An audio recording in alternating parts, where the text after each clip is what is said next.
How are you doing today? My name is Jack McNeil. I'm the preacher here at the Church of Christ here in Oak Grove, Missouri. I want to take a few moments to talk to you about the church here. What is the Church of Christ? Is the Church of Christ just simply a denomination, just like all the other denominations out there, or is the Church of Christ something different? Well, I'm here to tell you that, first of all, the Church of Christ is not a denomination. The Church of Christ has no outside authority other than the Word of God. We appeal to the Word of God in all that we do. And that is our sole source of authority. There is not some other book of doctrine or discipline that we look to, any other creed that we go to. Our creed is simply the Word of God. Now, there are other churches of Christ that meet in other locations, that we are part of the same church, but again, we are not a denomination. Each church of Christ is completely autonomous of all other churches of Christ. And so, as the Oak Grove Church of Christ, we look to the Word of God for our source of authority. Well, the Church of Christ in Blue Springs, perhaps, they also look to the Word of God as their sole source of authority. If we're using the same source of authority, then we are the same church, yet not a denomination. Denomination uses a man-made authority. It is something that departs from the Word of God and uses as its authority a book of discipline or a particular creed. There's many of them out there. There's many discipline books or as many creed books as there are denominations. But what sets the Church of Christ apart is our appeal only to the Word of God in all things that we do. Now, the Church of Christ that exists today is the same church that existed 2,000 years ago. Now, I cannot say that because we have descended from them, from that church, through some kind of succession of ministers or preachers. No apostolic succession. But we are that same church simply because we grew from the same seed. And that's an interesting and important thing to understand. When you plant a seed, what grows? Well, what grows is the kind of seed that you planted. You're not going to plant a corn seed and come up with, a cucumber. That's not going to happen. If you plant a seed of corn, what plant is going to grow from that? You're going to have corn. Very simple. You're not going to get beets. You're not going to get cucumbers.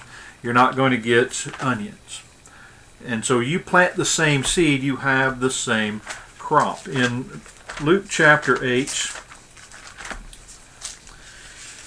Jesus tells a parable, a very familiar parable, the parable of the sower. And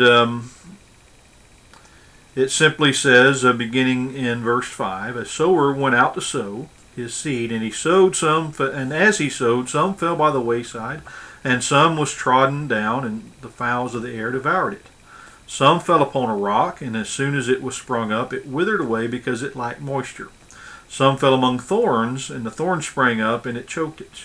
And other fell on the good ground, and sprang up, and bare fruit 100-fold. And when he had said these things, he cried, He that hath ears to hear, let him hear. Now later, a couple verses later, he explains the parable to his disciples. And verse 11 he says, Now the parable is this, the seed is the Word of God. Now, when one hears the Word of God, that seed is being planted. Now sometimes, as he said in verse 12, those by the wayside are they that hear the Word of God. They hear the Word of God. And the devil, it says, cometh the devil and taketh away the Word out of their hearts, lest they should believe and be saved.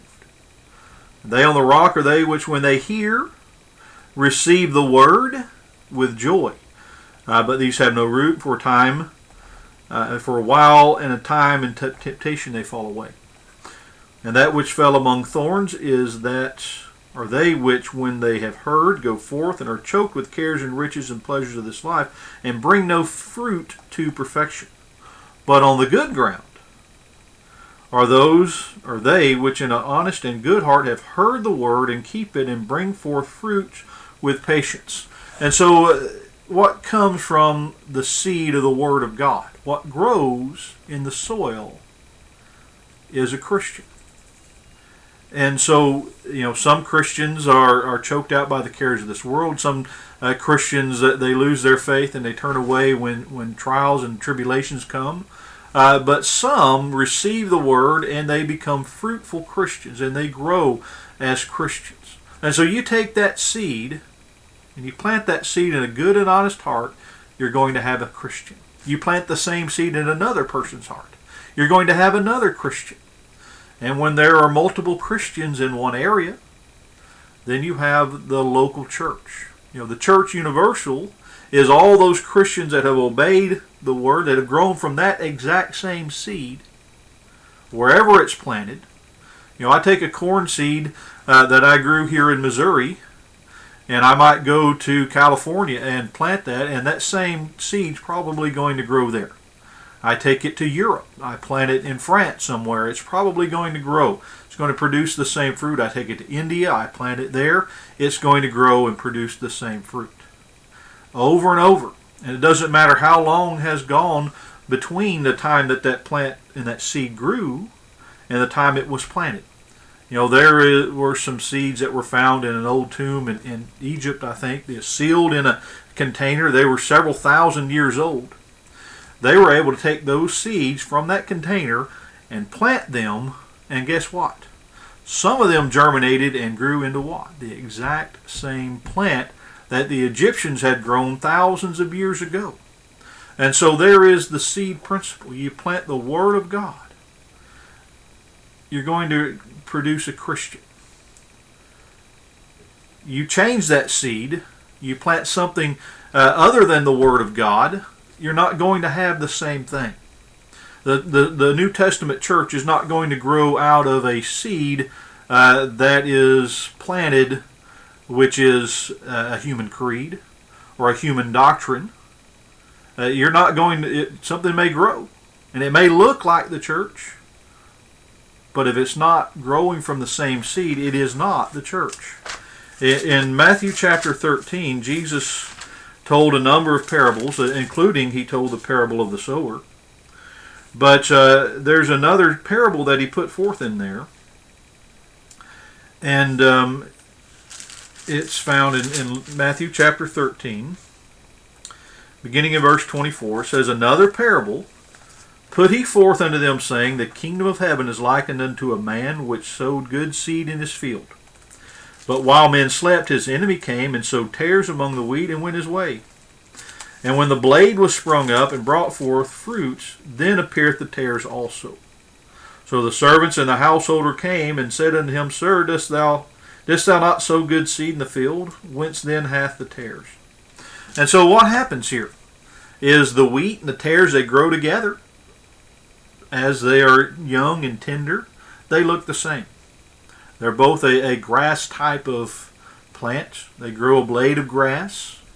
Eventually, when they mature, they put up a seed head. Well, the tare seed and the wheat plants, the two plants, they look alike until they're brought to maturity, and then you can tell the difference. And so these servants, they've seen, wait a minute, now there are some tares growing among the wheat. Didn't you plant wheat? But notice in verse 28, the master said, An enemy hath done this. The servant said to him, Wilt thou then that we go and gather them up? And he said, Nay, lest while ye gather up the tares, ye root up also the wheat with them. Let both grow together until the harvest. In the time of harvest I will say to the reapers, Gather ye together first the tares, and bind them in bundles, and burn them, and gather the wheat into my barn. And so, if you change the Word of God, you add to it, you take away from it, and you plant that seed, you're going to get something different. You're going to get a tare rather than the wheat. And so, I hope this kind of helps you understand the seed principle. We grow from the same seed. We don't add to the Word of God. We don't take away from the Word of God. We speak where the Bible speaks. We're silent where the Bible is silent. And so we are, according to the seed principle, we are the same church. Thank you.